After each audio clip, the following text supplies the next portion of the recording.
గత 5 ఏళ్లలో జగన్మోహన్ రెడ్డి మెడికల్ కాలేజీలు నిర్మించలేదని మంత్రి సత్యకుమార్ అన్నారు. కూటమి ప్రభుత్వం మెడికల్ కాలేజీలను పీపీపీ విధానంలో పూర్తి చేస్తుందన్నారు.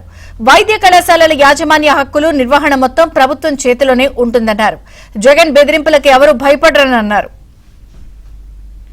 పీపీపీ మోడ్లో వెళ్లడం వల్ల ఇవాళ వైద్య విద్యార్థులకి లబ్ధి జరుగుతోంది. గతంలో వాళ్ళే ఫీజులు పెంచారు, వాళ్ళే మేనేజ్మెంట్ కోటా తెచ్చారు, ప్రభుత్వ కళాశాలలో వారే ఎన్ఆర్ఐ కోటా తెచ్చారు, వాళ్ళే ఇవాళ ముసలి కన్నీరు కారుస్తున్నారు.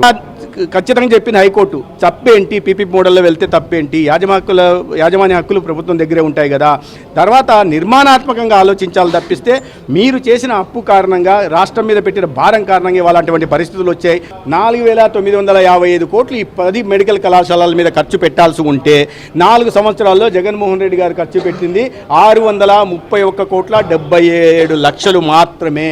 కూటమి ప్రభుత్వం వచ్చి ఒకే సంవత్సరంలో 4,300 కోట్లు బకాయిలు చెల్లించడం కానీ లేదా షేప్ క్లోజర్ కోసం మిగిలిన పనులు పూర్తి చేయడం కానీ చేసింది. జగన్మోహన్ రెడ్డి గారికి ఒక మానసిక పైశాచికానందం పొందుతుంటారు. ఈ రాష్ట్రంలో ఎవరికి అందకూడదు, ఎవరికి ఉద్యోగాలు రాకూడదు, ఉపాధి అవకాశాలు రాకూడదు అనే ఉద్దేశంతో 5 సంవత్సరాలు పాలన సాగించారు.